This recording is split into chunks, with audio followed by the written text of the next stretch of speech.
Hello दोस्तों, कैसे हैं? आशा करता हूँ आप सब अच्छे होंगे। मेरा नाम है सुजीत कुमार। जैसा कि आपको पता है, मैं पहले भी बोला था कि यूट्यूब पर इन्फॉर्मेशन बहुत सारा है और इन्फॉर्मेशन कितना ऑथेंटिक है ये बहुत मायने रखता है।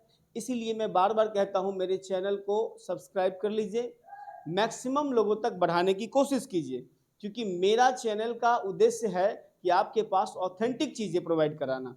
दरअसल बात क्या है, फिर लेट मत कीजिए और जितना ज़्यादा हो शेयर कर लीजिए और सब्सक्राइब अगर नहीं किए हैं तो ज़रूर कर लीजिए। एक्चुअली क्या है कि एक गद्दार यूट्यूबर का कहानी शुरू समझ में आया है। दरअसल गद्दार मैं इसलिए कह रहा हूँ कि एक लड़की है जिसका नाम है ज्योति मल्होत्रा। वो एक ट्रैवल ब्लॉगर है, यानी कि यूट्यूब पर जहाँ जहाँ घूमती है वीडियो बना के डालती है। 33 वर्ष की है, हरियाणा की है एक्चुअली वो। और उसने उसका जो प्रोफेशन है, मैंने कहा कि ट्रेवल ब्लॉगर है। उसका यूट्यूब का नाम है ट्रेवल विथ जॉ, ठीक है। एक्चुअली साढ़े मतलब 4.25 लाख जो है सब्सक्राइबर उसके पास है। उसको 17 मई 2025 को सिविल लाइन पुलिस हिसार ने अरेस्ट किया है। क्यों किया है भैया? इसलिए किया है क्योंकि वो सारा इंफॉर्मेशन जो है, सेंसिटिव इंफॉर्मेशन जो है, वो पाकिस्तानी आर्मी को दे रही थी। आर यू सरप्राइज कि सारा इंफॉर्मेशन भारत का, विशेषकर जो आर्मी का हमारा है, सिक्योरिटी से संबंधित मुद्दा है, वो सारा इंफॉर्मेशन भेज रही थी। अब आपको समझ में आएगा कि ये इंफॉर्मेशन उसको कैसे पता चला। अब देखिए क्या होता है कि वो ट्रैवलर है, वो घूम रही है, ब्लॉग बना रही है, तो सरकार भी उतना फोकस नहीं करती है कि भाई चलो घूम रही है, अपना वीडियो बना रही है, उसमें क्या फर्क पड़ता है। वीडियो बनाने के दौरान ही कभी कभी ऐसा सेंसिटिव वीडियो ले लिया जाता है जो प्रोहिबिटेड रहता है, जो जिसको बैन रहता है वीडियो बनाना या फोटो लेना। ऐसे वीडियो धोखा से लेकर और वो अपने ब्लॉग पर डालती है या फिर पाकिस्तानी हाई कमीशन में जाती है, उसको देती है। ये अपने आप में बहुत बड़ा समस्या है। भारत में इस प्रकार की बातें अगर हो रही है, खासकर महिला लोग ऐसा कर रही है, तो ये बहुत बड़ी समस्या की बात है। दोस्तों, इनके ऊपर जो सेक्शन लगाया गया है, सेक्शन 3, 4, 5 है ना, ऑफिशियल सीक्रेट एक्ट 1923 के जो सेक्शन 3, 4, 5 से लगाया गया। एक्चुअली ये जासूसी के लिए गुप्त सूचना का इंफॉर्मेशन जो है, गुप्त सूचना जो है वो एनिमी कंट्री को देने का, यानी लीक करने का, ये सब चार्ज उस पर लगाया गया है। फिर इसके बाद जो अभी नया आईपीसी एक्ट लाया गया भारत का, भारतीय न्याय संहिता है ना, उसका सेक्शन 52 लगाया गया है। एक्चुअली ये एकता अखंडता को चैलेंज करने वाला मुद्दा है, ये सारा सेक्शन उसके ऊपर लगाया गया है। देखिए, आदमी पैसा कमाने में इतना मशगूल हो रहा है दोस्तों कि वो भूल रहा है कि उसका एक देश में एक नागरिक होने के नाते कर्तव्य क्या है। हम अक्सर फंडामेंटल राइट की बात करते हैं कि मेरा फंडामेंटल राइट, मेरा संविधान मुझे इजाजत देता है। भैया ठीक है, इजाजत देता है तुम्हारा, हमको कोई दिक्कत नहीं है। लेकिन फंडामेंटल राइट के इजाजत में ये तो नहीं देता है ना कि आपने देश की सिक्योरिटी को अपने दुश्मन देश को दे दो। ऐसा तो नहीं इजाजत देता है। ऐसा तो इजाजत नहीं देता है ना कि आप बोलते बोलते इतना फ्लो में बोल जाइए कि क्या बोल गए सामने वाले को हर्ट कर दीजिए। ऐसा तो नहीं देता है ना। गांधी जी का कहना था कि देश की संविधान में देश के जो लोग हैं वो अपना अधिकार मांगते हैं। अगर अपने कर्तव्यों का निर्वहन ईमानदारी से कर लें तो अधिकार मांगने की जरूरत नहीं पड़ेगी। अगर फिर भी अधिकार नहीं मिल रहा है तो आजाद देश में हमारा न्यायपालिका है, आपके अधिकारों की रक्षा करेगा। संविधान, आज़ादी के बाद जो संविधान बना वो मौलिक अधिकार की गारंटी देता है दोस्तों, लेकिन गारंटी के साथ साथ उसमें रिस्ट्रिक्शन भी डाला गया है कि किस हिसाब से उसका इस्तेमाल आप करिएगा। ठीक है, हम वो टॉपिक पे नहीं चलेंगे अभी, लेकिन ये जो टॉपिक है काफ़ी इंपॉर्टेंट है।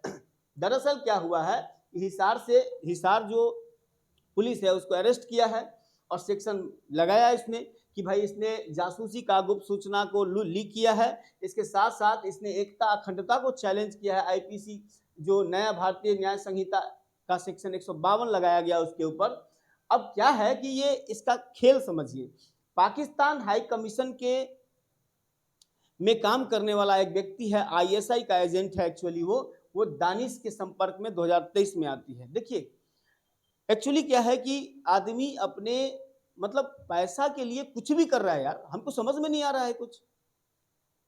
पैसा के लिए अपने जमीन बेच रहे हो, अपना शरीर बेच रहे हो, और उसमें भी दुश्मन दोस्त के साथ, है ना। तो ये पाकिस्तान के जो हाई कमीशन है दिल्ली में, वहां पे इसने संपर्क में आया। किससे आया संपर्क में? दानिश नाम का व्यक्ति से। दानिश जो है उसको पर्सोना डिक्लेयर्स के तहत जो है भारत सरकार ने 13 मई 2025 को, हाल की बात कर रहा हूं मैं, 13 मई 2025 को डिक्लेयर किया था कि भैया तुम जो है भारत से तुम चले जाओ। क्योंकि आपको मालूम है पहलगाम अटैक हुआ था। पहलगाम अटैक के बाद जितने भी भारत में पाकिस्तान के जो अधिकारी हैं सबको यहाँ पे कहा था कि तुम लोग को यहाँ से कोई काम नहीं, तुम लोग अपने देश चले जाओ, है ना। एक टाइम पीरियड निर्धारित किया गया था। उसी दानिश से 2023 में ये मिली थी और दानिश ने दरअसल आईएसआई हैंडलर था। आईएसआई जो पाकिस्तानी खुफिया एजेंसी है और एक तरह से समझिए कि दहशतगर्द एजेंसी है, क्लियर बात है। उसके संपर्क में थी। ज्योति को पाकिस्तान के हैंडलर से संपर्क करवाया।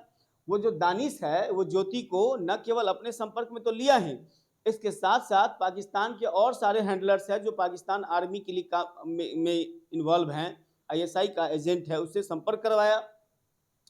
2023 में ज्योति जो है वो ऑलरेडी पाकिस्तान भी गई और संपर्क में किसके आई है? पाकिस्तान में जाने के बाद संपर्क में आई कौन? किससे? अली इहवान से, शकील अली राना शहबाज से और भी जो आईएसआई का जो एजेंट है उससे संपर्क में आ गई। अच्छा, वहां पे जाने के बाद इसको क्या किया गया? कहा गया कि देखो तुम व्हाट्सएप से हटकर टेलीग्राम पर ज्वाइन कर जाओ। यानी कि व्हाट्सएप क्या होता है ना, व्हाट्सएप से कोई भी डेटा निकालना आसान है, टेलीग्राम से थोड़ा टफ है। इसलिए उसने कहा कि टेलीग्राम पे चले आओ। टेलीग्राम पे आने के लिए इसको सहमत कर लिया। इसके बाद क्या हुआ कि कॉन्टेक्ट फेस में नाम क्या? अच्छा, ज्योति जो मल्होत्रा है वो इस सब का नाम जो है यानी अली इहवान का नाम या शकील अली राना शहबाज का नाम बदल बदल के अपने मोबाइल में सेव कर रखी है, जिसका नाम फेक नाम से डाला गया है, अरुण भाई, है ना, नाजिया दी, इस टाइप से नाम सेव की हुई है। पाकिस्तान में जाती है, वहां ब्लॉग बनाती है और ऐसा ब्लॉग बनाती है जैसे कि पाकिस्तान में कुछ नहीं है, सब कुछ बहुत बढ़िया हो रहा है। कोई हिंदू माइनॉरिटी जो पाकिस्तान में हिंदू माइनॉरिटी है उस पर कोई ऐसा ब्लेमिंग नहीं है, बहुत अच्छा से जीते हैं, बहुत अच्छा से रह रहे हैं। आप देखिए होइएगा, वीडियो में देखिएगा। बॉर्डर और मिलिट्री की सूचनाएं जो है बॉर्डर एरिया, खासकर पंजाब राजस्थान की जो इंपॉर्टेंट एरिया है, इंफ्रास्ट्रक्चर है, उसके बारे में इंफॉर्मेशन लीक करती है वो, है ना। और इसके साथ साथ मिलिट्री की जो इंफॉर्मेशन है वो सारा का सारा पाकिस्तान को शेयर कर रही है। ये सारा घटना हो रहा है, ठीक है। इसके बाद बदले में उसको क्या मिलता है? पैसा। अब सोचिए पैसा के लिए क्या कर रही है ना। इसके साथ साथ वो क्या कर रही है, देखिए, इसके अलावा सिर्फ यही शामिल नहीं है, ये एक और मतलब कुल 6 व्यक्ति को पकड़ा है, 6 महिला को, 6 व्यक्ति को, 6 नाम है, उसमें एक और नाम है, एक नाम है गुजाला, जो पंजाब की महिला है गुजाला। दरअसल वो 32 साल की एक विडो है, यानी कि एक विडो है वो, है ना, विधवा है। उसके साथ वो संपर्क में आई है। फिर किसी से दानिश से वो संपर्क में आई। कब? 27 फरवरी 2025 को, इसी साल की बात है वो। 27 फरवरी 2025 को दानिश से संपर्क में आई। क्या नाम है उसका? गुजाला, पंजाब की है वो। और इसके बाद वो पाक हाई कमीशन में गई और वहां पे फिर दानिश से मुलाकात की। दानिश ने उसको रोमांटिक तरीके से, है ना, मैसेज करना शुरू किया, उसको भी टेलीग्राम पे ला दिया, उसको शादी का झांसा दिया, कहा कि शादी करेंगे, ये करेंगे, वो करेंगे। उसके साथ फॉरेन ट्रिप पे भी गई है वो।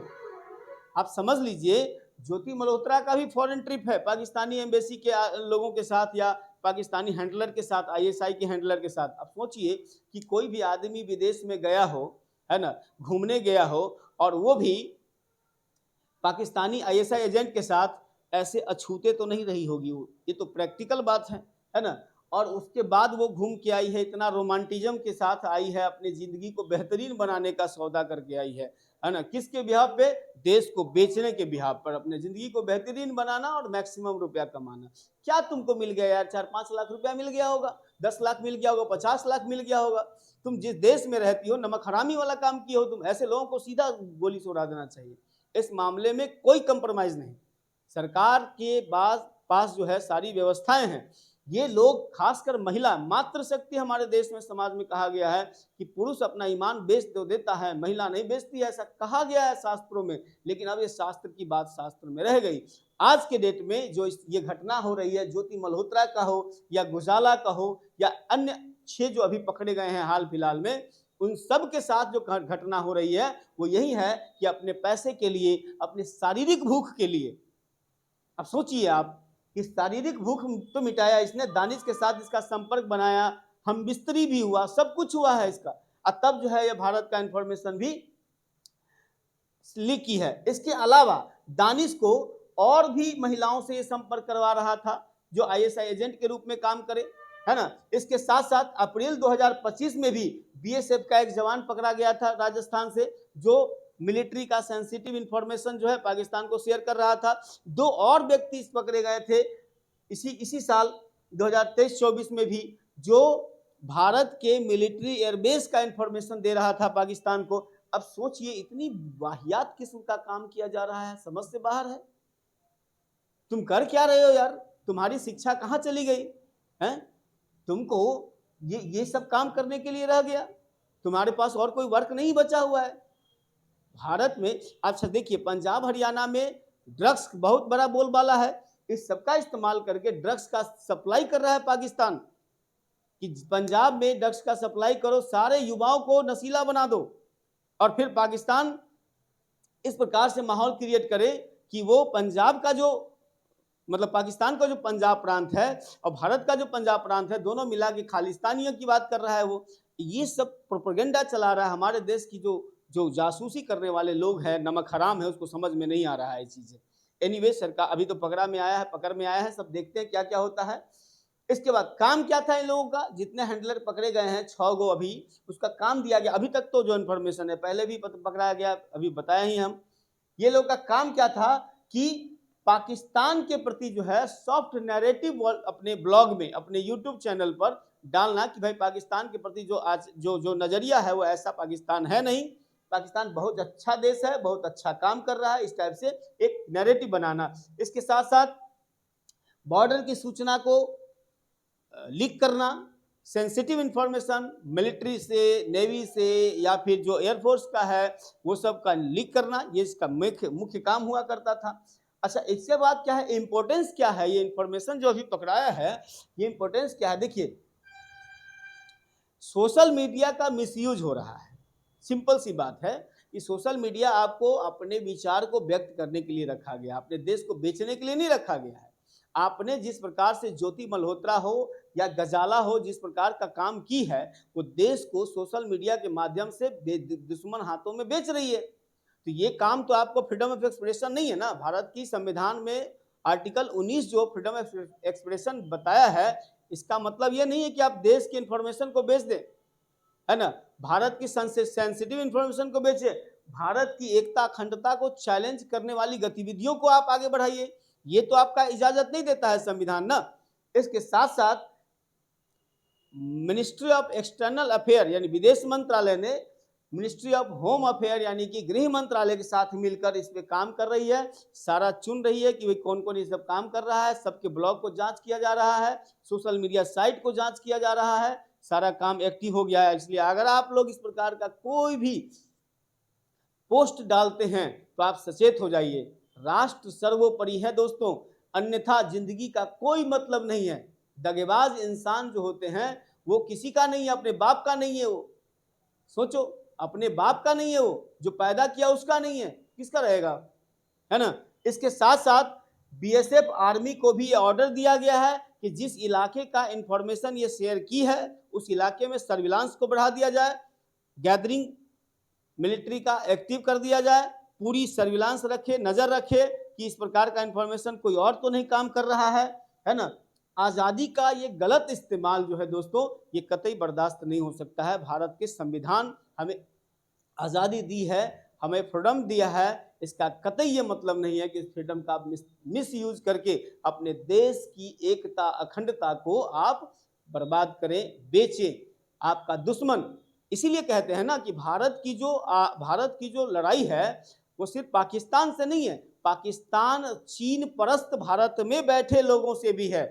बहुत ऐसे पत्रकार भी हैं जो इस प्रकार की बातें बोलेंगे कि उनको, आपको नहीं लगेगा, आपको लगेगा अच्छा हमारे हित का बात करना कौन सा पाकिस्तानी समर्थक हो गया, आपको ऐसा लगता है दोस्तों। लेकिन आप समझ में आई ये बात, इस प्रकार से बात, देखिए शब्दों का बहुत बड़ा जाल होता है ना। शब्द वो चीज है जो आपको पता नहीं चलेगा और आपकी बर्बादी करके चला जाएगा, है ना। हमारे गांव में कहा जाता था, हमारे दादाजी लोग कहते थे कि यही मुंह पान खिलाएगा, यही मुंह लातो खिलाएगा, है ना। तो यही मुंह पान खिलाया, महाराष्ट्र की बात करके, समाज की चेतना की बात करके उसको अवार्ड भी मिल रहा है, और यही मुंह है जो आप पाकिस्तान की तारीफ करके, इंफॉर्मेशन शेयर करके, वीडियो बना के आप लात जूता के शिकार बनते जा रहे हैं। इसलिए दोस्तों इन सब चीज़ों का ख्याल रखिए, और ख्याल ऐसा होना चाहिए कि समाज हित में होना चाहिए। स्वार्थ के लिए अपने समाज को बेचना, अपने देश को बेचना, ये कतई उचित नहीं है। ठीक है दोस्तों, फिर हम देखते हैं अगले टॉपिक पे। अभी बांग्लादेश वाला मुद्दा हुआ है। तुर्की ने कहा है बांग्लादेश, ग्रेटर बांग्लादेश बनाने की बात, जिसमें भारत से नॉर्थ ईस्ट को अलग करके सबको मिलाकर ग्रेटर बांग्लादेश बनाने का ये एक बड़ा हिट टॉपिक बना हुआ है। मैं इस पे कल वीडियो बनाऊंगा, आपको दूंगा। आप लोग सिर्फ हमारे चैनल को मैक्सिमम टाइम सब्सक्राइब करवाइए, शेयर करवाइए, क्योंकि इंफॉर्मेशन के इस वॉर में आपको ईमानदारी का इंफॉर्मेशन मिलना बहुत ज़रूरी है। अन्यथा आप इसी पेच में फंस जाइएगा कि क्या सही है और क्या गलत है। ठीक है दोस्तों, तब तक के लिए जय हिंद।